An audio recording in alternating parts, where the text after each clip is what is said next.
Welcome to Bukidnon! Oh. Oh. Kaya ba po? Hi.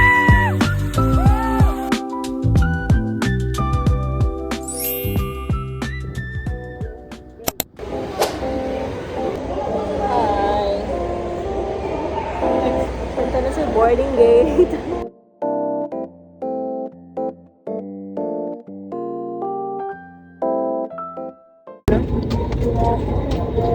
Sige siya, seryoso. Seryoso ka naman. Hi, welcome to Desk Club. Yes. Pagkakagawa ko Cagayan de Oro. Step landed. So we just arrived at Lagandingan Airport. From here, sasakay tayo na UV papuntang Agora Bus Terminal sa Cagayan de Oro. The fare is 199 pesos per person and the travel time is around 1 hour.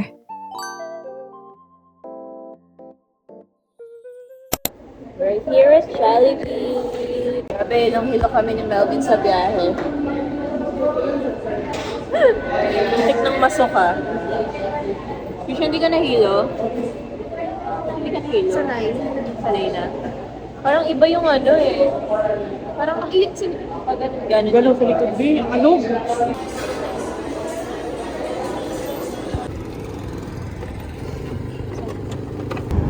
Layo din ha? B, mayroon pala nakanin. Kaya nga. Urban Pod. Family with breakfast. Guys, nagal sa balutan kami kasi ang epic ng nabook namin na hotel. Tawil din, hindi namin. Amoy kalawang yung tubig. Tapos nagbi-blink-blink yung ilaw. Busted yung ilaw. Si Krisha nakaligo. Nag-aaral sa balutan kami, kaka-check-in lang namin. Wait lang din. Tapos wala ding wifi. Ang dilim.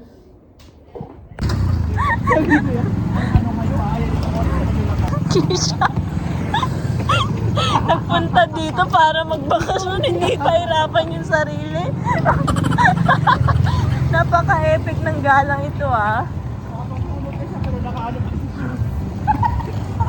Nakarabas.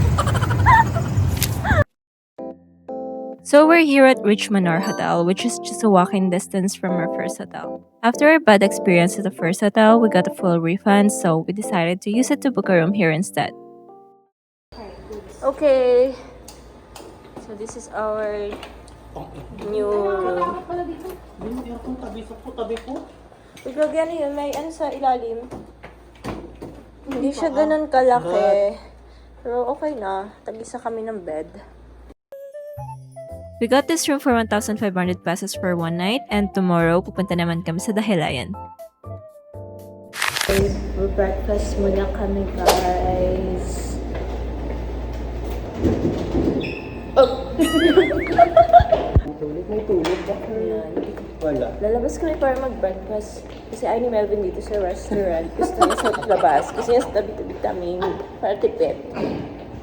Yes.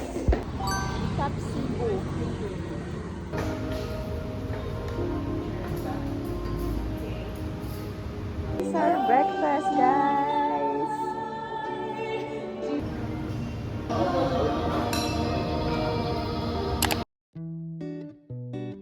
Now we're heading to Dahilayan. Sumakay kami ng taxi papuntang Limcatkay Center kasi nandito yung mga UV na papuntang Dahilayan.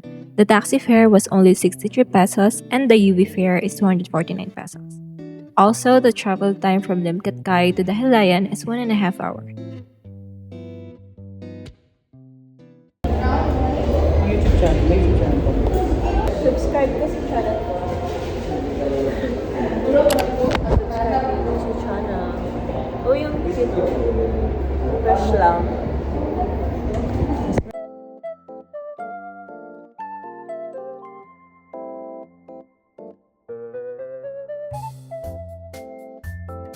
Ha? Bakit ako din nakita ko sa ano? Walang libre. 150? Yeah. Miss, meron bang pwede pag-iwanan ng maleta? Yes, ma'am. Yes, nilang pagpasok na lang. Parang nilang pagpasok. Dahil dito na. Ticket. Ay, sige, bayaran na kita na. Oh, may utang ako sa'yo. So this is the Halayan Forest Park. We didn't really do any activities here, we just leave our luggage, took pictures and videos, but here's the list of activities and its price so you can check. Nagbayad din kami ng 25 pesos for ecological fee and 150 pesos naman for entrance fee. After dito, nagpunta na agad kami sa the Halayan Adventure Park and we paid 100 pesos for the entrance fee and bought tickets for the longest zipline in Razorback. Here's the list of activities and its price so you can check. Okay, pwede na po.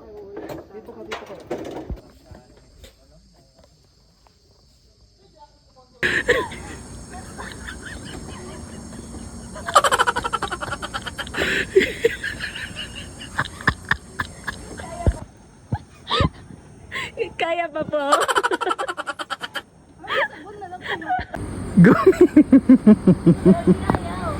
Sige lang, push lang. Push, push. Kasi dapat mabilis, B, para hindi tayo ma-stuck eh. Da-da-da-da.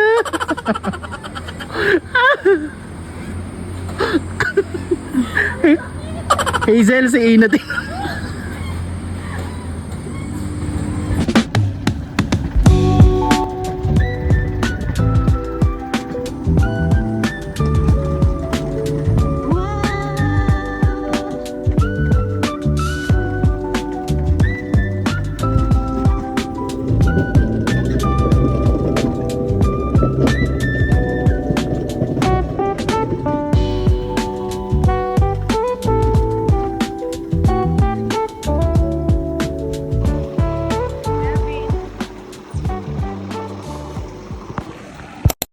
After Razorback, we had our lunch here at the Pine Grove at inantay na rin namin dito tuwila ang ulan before we try the zipline.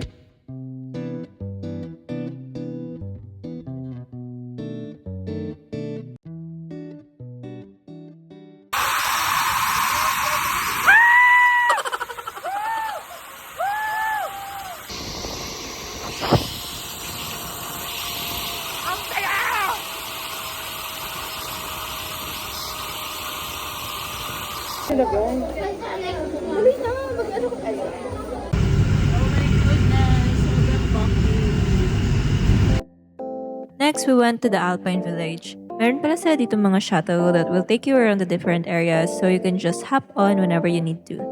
Unfortunately, it was raining so we didn't get to explore much and we just went inside a cafe to chill. Sa akin, gilid ah. Iba ba yung video? Cheesecake. Uy, iniisip ko paano magpamulan tapos kinadalok tayo sa sakayan. Ano may waiting shed? Comment ba to? Ma, tignan mo naglalakad kami sa ulanan. Sama na sa ano na tayo? Pinilit ako nila kayo siya maglakad sa ulanan. Wow! Walang choice. Wala kasi yung shuttle. Ibang madulas kasi sa may flower ng water. Sama kayo sa vlog ko, guys. Si Krisha. Ang dahil Krisha kasi meron siyang sombrero. I'm so ready. Bi, may sombrero tayo, di natin din. Ay, magkakasakit talaga ako nito pag Dapat you ulpihin ko always lang bring your talaga. cup to your hut. Bi, yung kape. Because it's always hot. Cowboy hat natin. Parang dami natin epic moments. Kahapon, naglalakad tayo Lalo na. na ako. Lalo na ako. Nag-zipline sa longest zipline. Gagi parang layo. Oh, yan na ba? Puno yun ako ha. Layo na nilalakad namin, oh. From Alpine Village, Kulang papunta pa to sa ano, sa nakain natin sa calories. Dalhayan Forest. Kulang pa to. Naman, Dapat kawawa naglakad naman tayo kami. simula tayo. Whew, Nag-hiking. so haggard na. Dito sa So after the Hilayan, sumakay kami ng UV papuntang Manolo Fortich and from Manolo Fortich, sumakay naman kami ng bus papuntang Ipasugong Terminal. Then nag-tricab kami papunta sa aming accommodation. But something epic happened again.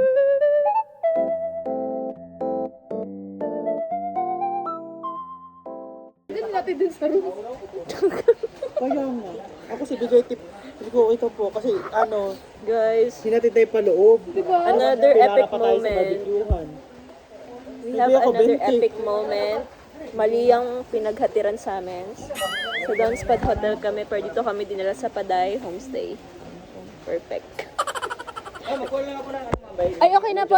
Natawagan na po namin. Sunduin kayo dito? Opo. Okay. Opo, nung husband daw po.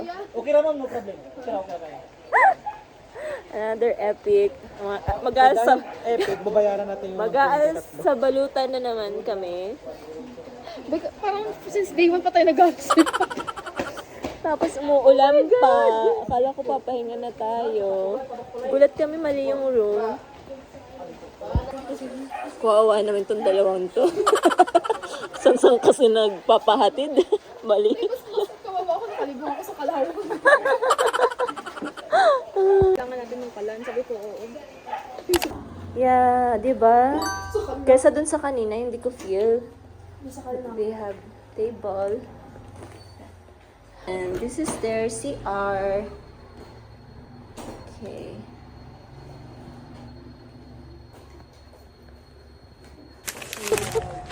Labas ng umaga.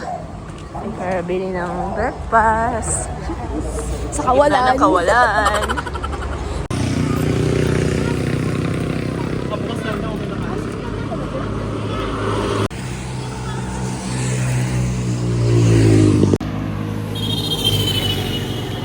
Mga bagong gising. Bagong gising. Look at that view in the morning.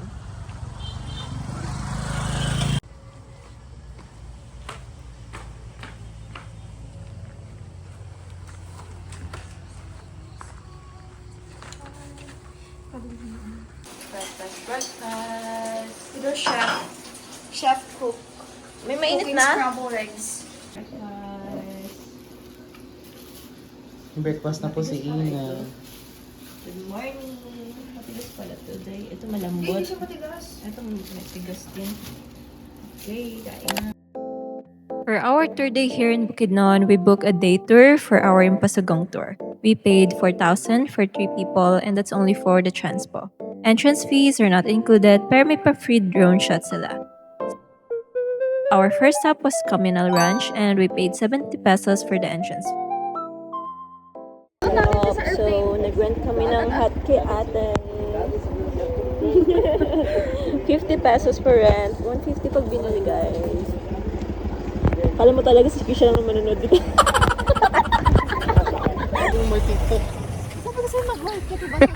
Ay! Inito po kami sa Communal Ranch. Nandito kasama ko po yung mga hasyendera. Mga labander. Si Marimar tsaka Actually, si Ann. taga-dilig lang kami. Wait lang, ano ba ito? It's so Kailangan to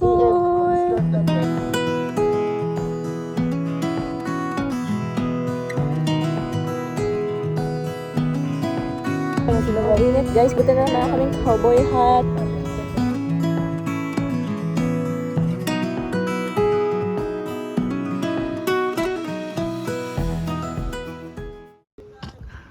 Iniwan na po siya ng guide.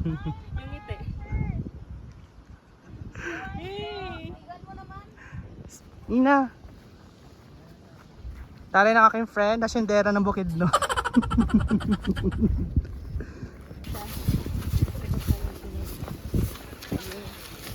Tara, tinakbo na siya ng...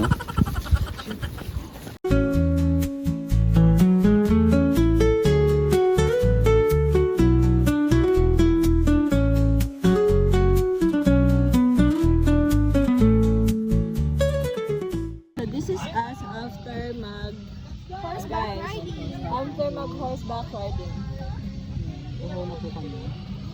Ma-dehydrate na kami, guys. Sobrang init, but we're not complaining. Kesa maulan. Kesa magputik-putik dito, okay na to. Maganda pa rin naman tayo, G.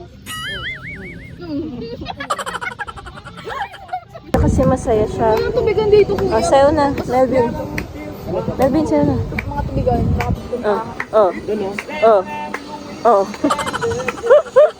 Oh, sige.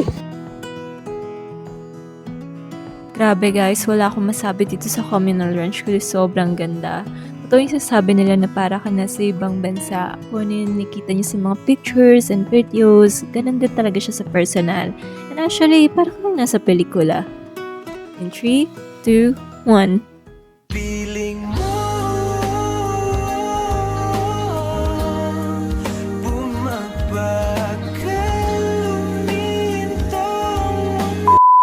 O diba, nakapag-moment pa ako dito. Here's also our drone shots took by our tour guide. at tinatawag na tayo ng bundok.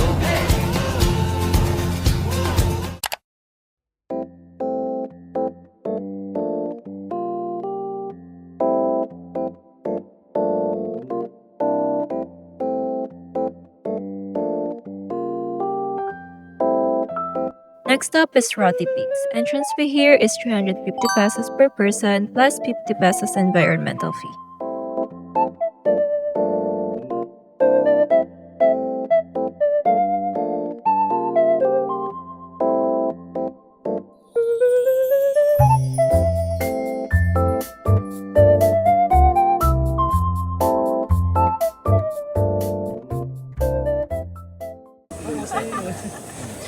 Cheers! Ka-epican mo. Hindi ko naman yung cup mo. Swear may laman. Uy, mas so girl. Amoy natin yung flower side. Gusto ko mabango. Iba di plastic to be. Walang kantin dito ko yan. Ay, totoo siya. Totoo siya, may igat siya, look. Pag maganda. Parang ang pangat nila sa video pala. Yes. Cut.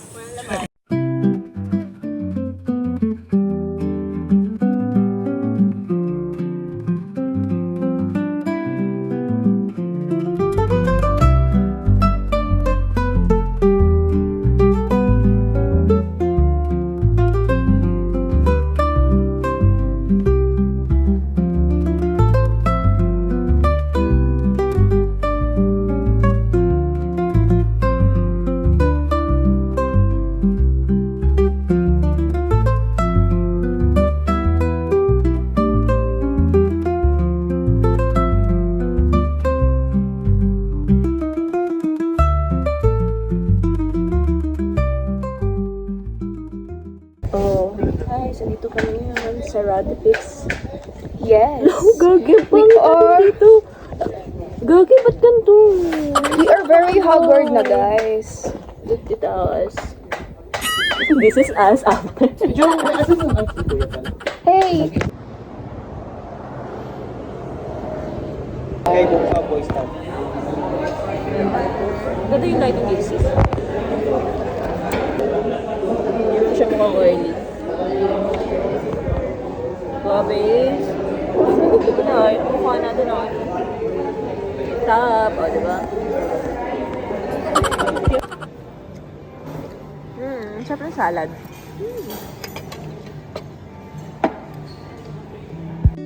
After Roti Peaks, pumunta naman kami sa Pineapple Farm to try their ATV ride for 600 pesos. And before we started, we had a quick briefing first. Start is, pag umasak na kayo sa dana yan, doon yung simula and time yun.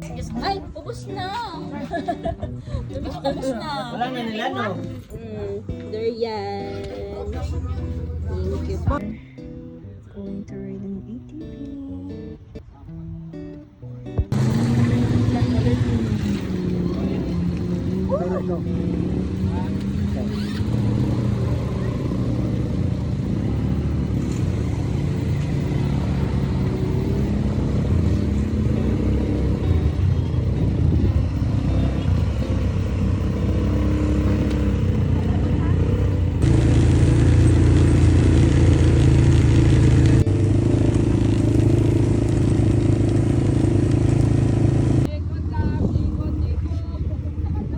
Ikot ka nga.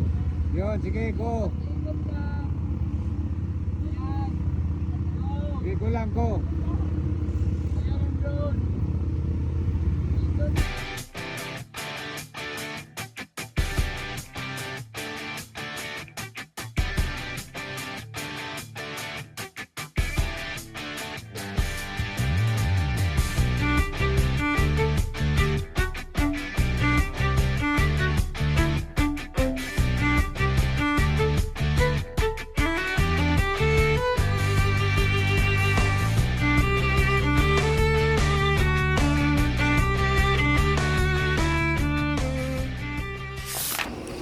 Time check. 2 a.m. na. Bumulong Para kami. yung outfit natin dyan. Back. Trisha May. Yes. Patapos yung mga kinder. Kinder. Hi Wait, guys! redirect lang tayo. Baka may something bad. Yeah. So that magmamount Colago kami, party kami natuloy kasi hindi daw kaya dahil daw mahirap daw ngayon tumawid sa river. At ang aming kasama here ay medyo masama ang loob. Masama ang... Kasi gusto niya talagang mag-mount Colago. Tapos may nakachat pa siya ngayon na nakatawid naman daw sila at nandun na daw sa Mount Colago. Yeah, ito sa Panamihawa Ridge na lang daw kami. Same view lang naman din daw sa Mount Colago. Panimahawa. Panimahawa Highlight Ridge. ko pa naman. Sabi ko highlight ko yung mga pula ko. Tapos yung sa kanina. Ayan. Sama ng loob niya. Ready na kami. Oh, aga namin gumising 1 a.m. Yung mga sub-comments ng kaibigan mo. Pag pinapaalala ko, 1 Aga kami ginising ko siya 1 a.m. Putang ina. Maaga po kami Kasi 2 a.m. daw yung pick up. Tapos biglang Putang ina. 4 a.m. na lang pick up. So, Panamihawa. Ano ba yan? Oh. Diba si siya, nagwawalis-walis. Ay. So dahil hindi kami natuloy sa Mount Colago, our organizers suggested to go to Panimahawa Ridge na lang. So we got picked up by 4 a.m. and then tour fees 4,000 pesos for 3 people, and that includes everything: pick up, drop off, entrance fee, tour guide, and drone shots.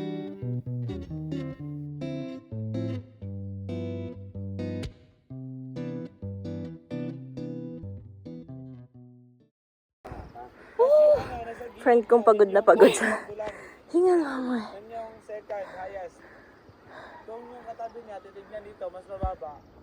Pero mas mataas yan. Wow.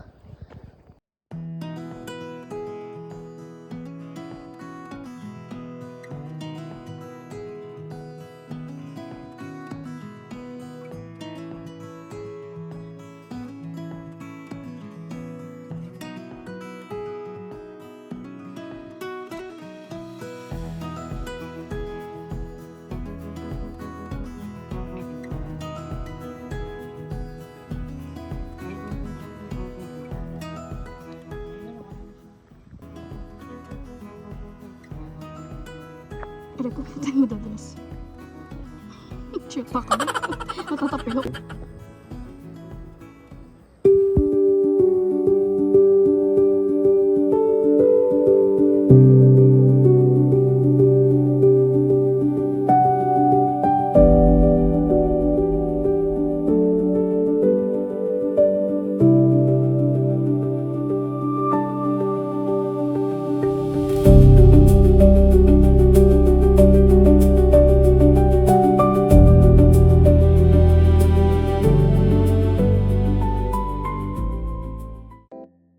And this is Panimahawa Ridge. I'd say na kahit hindi kami natuloy sa Mount Colago, this place was definitely worth it too. Sobrang amazing makita yung view ng mga bundok from here, and since hindi rin siya crowded when we visited, mas na-enjoy namin yung place, and of course, mas nakapag-picture and videos kami.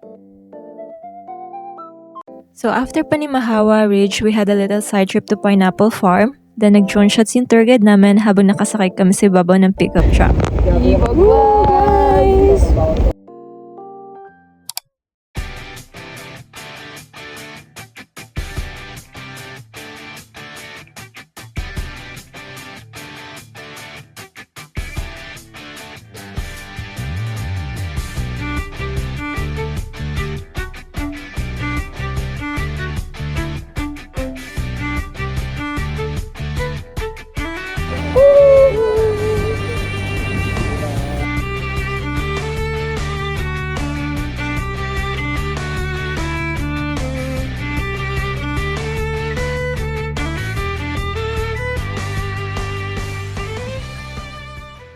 After ng tour namin, naligo lang kami, then nag-check out na. Nagtabang na lang kami ng bus near our accommodation, going to Ogara Bus Terminal, and from there, sumakay na kami ng UV papuntang airport.